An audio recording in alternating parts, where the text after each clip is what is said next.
Hello guys, मैं हूं अमित और आप देख रहे हो ब्लॉगिंग स्पेशल। तो आज भी मैंने कुछ स्पेशल आप लोगों के लिए लाने का कोशिश किया हूं। उम्मीद है कि वीडियो पसंद आएगी।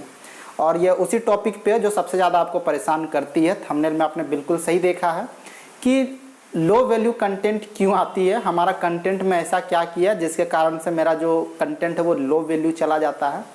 तो इसको आज मैं सॉल्यूशन का कुछ टिप्स आप लोगों को दूंगा और 100% तो नहीं गाइस, लेकिन 80% तक आपका डाउट क्लियर हो जाएगा और आप खुद समझ जाओगे कि क्या कारण है कि आपका लो वैल्यू कंटेंट आ रहा है। ठीक है, वीडियो को लाइक जरूर कर देना, अंत तक देखना। चैनल पर नहीं हो तो सब्सक्राइब जरूर कर देना। मेरे भाई लोग काफ़ी अच्छा समर्थन दिया है आप लोगों ने, इसीलिए मैंने मोबाइल नंबर तक आप लोगों से शेयर कर दिया ताकि प्रॉब्लम का सॉल्यूशन मैं आपको कॉल पे दे सकूं। ठीक है, हाँ अभी थोड़ा जवाब मैं थोड़ा कम दे पा रहा हूँ व्हाट्सएप पे और कॉल पर। देख रहे हो ना स्थिति क्या, लाइट वगैरह कुछ नहीं है, जैसे तैसे काम मैं चला रहा हूँ। जब मेरा इन्वर्टर का एक उपाय लग जाएगा तब आगे देखा जाएगा। ठीक है, तो चलिए मैं कुछ जानकारी शेयर कर देता हूँ कि आखिर इस समस्या से कैसे निपटे। और इसके लिए मैं व्हाइट बोर्ड का यूज़ कर रहा हूँ ताकि मैं पॉइंट को भूल ना जाऊँ कि क्या क्या मैं बताने के लिए जा रहा हूँ आप लोगों को। ठीक है, अब देखिए यहाँ पर क्या है कि वैल्यूबल कंटेंट, एक वैल्यूबल कंटेंट लिखने के लिए क्या क्या चीज़ें आपको चाहिए होता है, यानी किन किन बातों का आपको ध्यान रखना होता है। ठीक है, और उसमें से सबसे पहले मैंने जो टॉपिक जो मतलब ये लिया है, पॉइंट लिया है, वो है टॉपिक। आप कहोगे सर टॉपिक के बारे में आपको मालूम है बाबू, लेकिन आपको थोड़ा सा कंफ्यूजन है। मैं कुछ अलग चीज़ आपको बताने वाला हूँ। देखिए गाइस, टॉपिक का मतलब ये है कि अभी लोग जितने भी वेबसाइट को क्रिएट कर रहे हैं उसमें से जितना ज़्यादा मेरे पास जो मतलब लोग कांटेक्ट करते हैं रिव्यू के लिए, सबसे ज़्यादा लोग जो है वो एक ही चीज़ पे वेबसाइट बना रहे हैं और वो है टेक इन्फॉर्मेशन। ठीक है, टेक्नोलॉजी पे जानकारी दे रहे हैं। और टेक्नोलॉजी सिर्फ नाम का वेबसाइट है, बाकी उसको खिचड़ी बना करके रखे हुए हैं, सब कुछ डाल दिया है। Computer, mobile, news, corona, at least corona तो आपको मिल जाएगा। और यूट्यूब से पैसे कैसे कमाए ये आपको मिल ही जाएगा। ठीक है, भले खुद का वेबसाइट जो है मोनेटाइज हुआ है या नहीं हुआ है, लेकिन दूसरों को ज्ञान बांट रहे हैं कि किस तरह से वेबसाइट को मोनेटाइजेशन करवाना है। तो ये सब आर्टिकल काफ़ी सारा भरा हुआ है। तो इन सब चीज़ों पे अगर आप आर्टिकल लिखोगे तो आपको दमदार आर्टिकल लिखना पड़ेगा दूसरे को बीट करने के लिए, और नहीं तो ये सब आर्टिकल आपका वैल्यूबल नहीं माना जाएगा। टॉपिक दो तरह की होती है। जो लोग गूगल पे आते हैं या यूट्यूब पे आते हैं वे दो तरह के लोग होते हैं। ठीक है, याद रखिएगा, दो तरह के चीज़ों को ही मात्र वो सर्च करते हैं। पहला, या तो वो किसी चीज़ का इंफॉर्मेशन लेने के लिए आ रहे हैं, दूसरा कोई समस्या हुई है उस समस्या का समाधान ढूंढने के लिए आ रहे हैं। ठीक है, क्लियर हो गई। या तो वो कोई इंफॉर्मेशन लेने आ रहे हैं या तो कोई प्रॉब्लम हुआ है उस प्रॉब्लम का समाधान ढूंढने के लिए गूगल पे या यूट्यूब पे आ रहे हैं।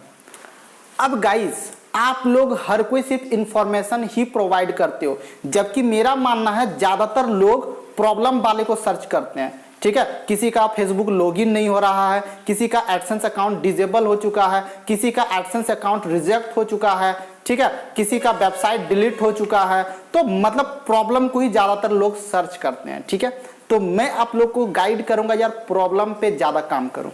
ठीक है, अब प्रॉब्लम और इंफॉर्मेशन में क्या अंतर है इस चीज को आप समझ लीजिए। जितने भी टेक्निकल वाले लोग हैं ये जरूर आप लोग लिखे होंगे कि यूट्यूब से कैसे पैसे कमाते हैं। ये इन्फॉर्मेशन हो गया, एक यूट्यूब प्लेटफॉर्म होता है, यहाँ पे आपको अकाउंट बनाना होता है, ये करना होता है, वो करना होता है, 12, 13, 17 आप कर दिए और लिख करके बता दिए इस तरह से आप पैसे कमा सकते हैं। और ये आपको लगभग वेबसाइट में मिल जाएगा। ये हो गया, आपने इन्फॉर्मेशन प्रोवाइड कर दिया। बट प्रॉब्लम का सॉल्यूशन अगर आप देना चाहते हैं तो आप प्रॉब्लम पे किस तरह से काम करेंगे। अब बहुत सारे लोग ऐसे भी हैं जिसका यूट्यूब जो है ना उसमें हो सकता है उसका लॉगिन नहीं हो रहा है, या उसका यूट्यूब में जो है सब्सक्राइबर नहीं बढ़ रहा है।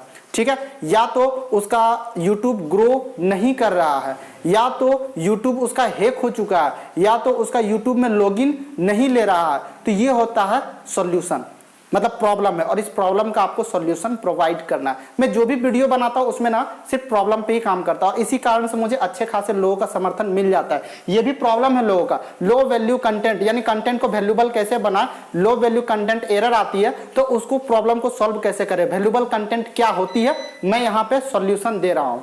ठीक है, तो गाइज यहाँ पे मैं आपको उसी चीज के बारे में बता रहा हूं कि जो टॉपिक आप चूज करें उस टॉपिक में आप प्रॉब्लम का समाधान दे। देखिए आपके पास लोग विजिट जरूर करेंगे। ठीक है, तो पहला चीज तो हो गया कि आप टॉपिक का सही चुनाव करें जिसका गूगल या यूट्यूब पर सर्चेज हो रही है, नहीं तो फिर आपका दूसरा कोई इन्फॉर्मेशन काम आने वाला नहीं है, क्योंकि सर्चेज आपको नहीं मिलेंगे। नेक्स्ट आता है गाइस लैंग्वेज, जिसको लोग इग्नोर कर देते हैं। ठीक है, मैंने बहुत सारे लोगों को देखा, वो क्षेत्रीय भाषा में काम कर रहे हैं, कोई बंगाली में बना रहे हैं, कोई मराठी में बना रहे हैं, कोई आसामी भाषा में बना रहे हैं। कितना यूजर को आप टारगेट कर रहे हो? सिर्फ अपनी स्टेट का। तो इसीलिए लैंग्वेज इंपॉर्टेंट रहता है। मैं हमेशा से आप लोग को बोल रहा हूं, आप उस लैंग्वेज पे काम कीजिए। एक तो आपको उस लैंग्वेज की अच्छी जानकारी होनी चाहिए, दूसरी उसका यूजर भी अच्छा खासा होना चाहिए। यूजर अच्छा खासा होने का मतलब ये है गाइस कि उस भाषा को जानने वाला पॉपुलेशन एक बड़ा होना चाहिए। और हमारे भारत में दो ही एक ऐसा भाषा है जिसका पॉपुलेशन बहुत ही ज्यादा है, या तो हिंदी में काम कीजिए या तो इंग्लिश में काम कीजिए, दोनों में आपको अच्छा खासा जो है ना यूजर्स मिल जाएंगे। नेक्स्ट पॉइंट आती है गाइस, मैंने आपको बताया कि लैंग्वेज में पकड़ आपका सही होना चाहिए, तभी जाकर के आप ग्रामर को सही रख पाएंगे। नहीं तो होगा क्या कि आप लिख तो रहे हैं, लेकिन गूगल जब उसका मीनिंग निकाल रहा है तो उसका कोई मीनिंग नहीं निकल रहा है, यानी कुछ मतलब ही समझ में नहीं आ रहा है। यार आप क्या लोगों को बताना चाह रहे हो, नहीं बताना चाह रहे हो। वर्ड काउंट तो आपने बढ़ा दिया, 1000 2000 3000 कर दिया, लेकिन क्या वो 1000 2000 3 वर्ड जो आपने लिखा उसका कोई रियल में कोई मान्य था, या सिर्फ आपने पोस्ट को लंबा कर दिया? तो इस कारण से गाइस आपका लैंग्वेज में पकड़ होना चाहिए, तभी ग्रामर आपका अच्छा रहेगा कंटेंट पर। ग्रामर के कारण भी आपका जो है ना मीनिंगलेस कंटेंट बन जाता है, जिसका कोई मीनिंग नहीं निकलता है। ठीक है, नेक्स्ट है वर्ड लिमिट्स। जी हाँ guys, word limits. Word limits आपको हर कोई बताएगा कि आप बड़े बड़े पोस्ट लिखिए। यार कितना बड़ा पोस्ट लिखना है? इतना बड़ा पोस्ट लिख दूं कि लोग पढ़ते पढ़ते दिन से रात हो जाए, तो क्या लोग पढ़ेंगे? तो यहाँ पे बड़ा पोस्ट का मतलब ये होता है जिस टॉपिक पे आप बात कर रहे हो उस टॉपिक का हर पॉइंट को आपको क्लियर करना है। अब इसका मतलब ये नहीं है कि आप बहुत ज्यादा लंबा कर दे। और अगर आप मेरा राय माने यार, तो ना तो आपको ज्यादा छोटा पोस्ट लिखना और ज्यादा लंबा, मीडियम वाला सबसे ज्यादा चलता है। ठीक है, क्योंकि एक आदमी जो कि गूगल पे या यूट्यूब पे कुछ भी सर्च करने के लिए आता है, तो उसके पास एक लिमिटेड टाइम होता है जो कि वो आपको देगा। वो 2 मिनट 3 मिनट, इससे ज्यादा टाइम नहीं देगा यार। इससे ज्यादा अगर टाइम लग रहा है तो वहां से बाहर निकल करके दूसरा कुछ सर्च कर लेगा। तो क्लियर सा आप याद रखिएगा, अगर आप इसको 500 प्लस वर्ड का अगर लिखते हैं और 1000 तक का, यानी इसके बीच का अगर आप पोस्ट लिखते हैं तो ये अच्छा होता है। ये 3 से 4 या 5 मिनट तक का जो होता है टाइमिंग होता है क्या कि गूगल देखेगा आपने जितना बड़ा पोस्ट लिखा है तो एटलीस्ट उसमें एक एवरेज वो टाइम देखता है कि मिनिमम कोई यूजर अगर उस पोस्ट को पढ़ता तो इतना देर तक उसको इंगेज रहना चाहिए। अगर उतना टाइम तक अगर इंगेज नहीं है आपके पोस्ट के साथ में, तो गूगल को लगेगा कि यानी इसका कंटेंट में दम नहीं है, झूठ का इसने लिख करके बड़ा कर दिया है। ठीक है, तो इसीलिए ज्यादा छोटा ना लिखे और ज्यादा बड़ा ना लिखे। ज्यादा छोटा अगर आप लिखेंगे तो उसमें लोग तुरंत ही पढ़ करके बाहर निकल जाएंगे, उसमें भी ज्यादा आपको इंपॉर्टेंस नहीं दिया जाएगा। तो एटलीस्ट 2 से 3 मिनट जो है आप आदमी को रोक सकते हो, तो उसके लिए आपको 500 प्लस आपको लिखना है और 1000 वर्ड तक या उससे नीचे का आपको लिखना है। इसमें 3 से 4 मिनट का एवरेज टाइम होता है कंप्लीट को पढ़ने के लिए। अगर इसमें कोई बंदा 1 मिनट भी अगर रुक जाता है तो वो पोस्ट आपका सही है। ठीक है, तो एटलीस्ट आप ये काम कीजिए, वर्ड लिमिट को ज्यादा बड़ा भी मत कीजिए, बहुत ज्यादा छोटा भी मत कीजिए। ठीक है, और ज्यादातर जानकारी प्रोवाइड कीजिए, ना कि अपने आप को प्रमोट कीजिए यूट्यूब की तरह, सब्सक्राइब लाइक कीजिए, ये बताने वाला हूं वो बताने वाला हूं। ठीक है, नेक्स्ट जो आता है गाइस वो है do not share your content. आपने कंटेंट लिखी और लिख करके उसको आपने शेयर कर दिया फेसबुक पर, इंस्टाग्राम पर, पिंटरेस्ट पर, इसके अलावा जो व्हाट्सएप है उस पर, ताकि आपको विजिटर्स मिल सके। इससे आपका वेबसाइट जो होता है गाइस वो डाउन चला जाएगा। इसके पीछे कारण क्या, आप जरा चीज को समझ लेना है। ठीक है, लोग कहते हैं कि आपको जो है शेयरिंग करना चाहिए, एसईओ के लिए अच्छा होता है, विजिटर आएंगे अच्छा रहेगा, लेकिन ये किसके लिए है? जिसके पास ऑलरेडी, मान लेता हूं कोई व्यक्ति जो है ना 100 विजिटर उसका ऑर्गेनिक आता है गूगल से, तो वैसे कंडीशन में जो है गाइस वो 50 यूजर कहीं और से ले सकता है। ठीक है, इससे उसके वेबसाइट पे कोई फर्क नहीं पड़ने वाला, क्योंकि ऑर्गेनिक उसका 100 है, तो 50 तक जो है वो यूजर वो फेसबुक से ले लेगा, कहीं और से ले लेगा। ठीक है, तो गूगल को लगता नहीं उसके पास ऑर्गेनिक सर्चेज भी है, लेकिन आप स्टार्टिंग में कंटेंट लिख रहे हो, उसको सर्च मतलब डाल दे रहे हो। ठीक है, शेयरिंग जगह पे डाल दे रहे हो, और शेयरिंग पे डालने के बाद क्या हो जा रहा है, आपका डायरेक्ट कंटेंट पे विजिटर बढ़ जा रहा है, ऑर्गेनिक गिर जा रहा है। इसके पीछे रीजन क्या गाइस, आपका पोस्ट अभी रैंक किया नहीं था, आपने उसको जो है ना डाल दिया पिंटरेस्ट में। और देखिएगा कभी कभी ऐसा होता है,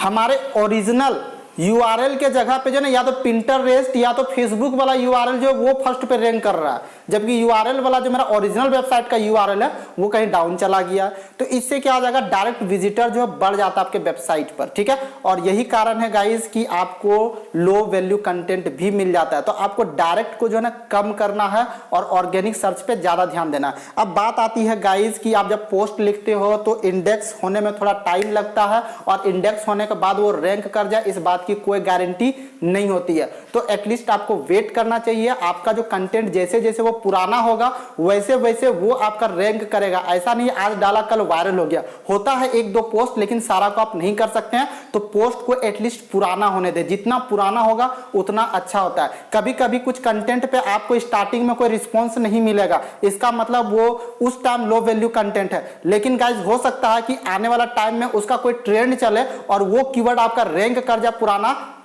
आर्टिकल, तो वो भी आपको जो है अच्छा खासा रिस्पांस दे सकता है। तो ऐसा नहीं कि अभी कोई आर्टिकल पे मेरा जो है ना गाइस वो कोई विजिटर्स नहीं आ रहा तो उसमें कल दिन भी कोई विजिटर्स नहीं आ रहा, इसका कोई गारंटी नहीं है। हो सकता है वही सबसे ज्यादा आपको प्रॉफिट दे दे। तो गाइस हमेशा याद रखें, इन सब चीजों का पालन करें। कंटेंट को लिखते समय कभी भी इग्नोर ना करें। जैसे तैसे कंटेंट लिखने से आपका प्रॉब्लम सॉल्व नहीं होगा। कितना कंटेंट लिखे कोई मतलब नहीं है। आपने 50 लिखा, गूगल देखेगा 50 में से कितने ऐसे कंटेंट है जो कि वैल्यूबल है, जिससे आपको कुछ ऑर्गेनिक ट्रैफिक मिलती है। क्या मिनिमम 20 या 25 ऐसे आर्टिकल है जो कि गूगल पे कुछ विजिटर्स आपको ऑर्गेनिक ला करके दे रहे हैं, तो उन सब को जो है ना वैल्यूबल कंटेंट कंसीडर किया जाएगा और आपको एडसेंस का अप्रूवल दिया जाएगा। ये नहीं है कि आपने 20 आर्टिकल मांगा था 20 लिख दिया, 20 में क्या 20 आपका वैल्यूबल है? अगर है तो अप्रूवल मिल जाएगा, नहीं तो 30 लिखिए, हो सकता है 30 में वैल्यूबल मिल जाए, नहीं तो 40 लिखिए, 40 में हो सकता है 20 कम से कम वैल्यूबल मिल जाए। तो वैल्यूबल कंटेंट आपका देखा जाता है, ठीक है। तो प्रॉब्लम पे काम कीजिए, और दूसरा चीज वैसे टॉपिक पे काम मत कीजिए जिसपे ऑलरेडी बहुत सारे वेबसाइट जो है रैंक कर रहे हैं, क्योंकि उनसे फाइट करने के लिए थोड़ा आपको सीखना पड़ेगा, समझना पड़ेगा, ठीक है गाइस। तो ब्लॉगिंग से रिलेटेड इसी तरह का हेल्प और टिप्स जानने के लिए आप हमारे चैनल को सब्सक्राइब जरूर कर सकते हैं।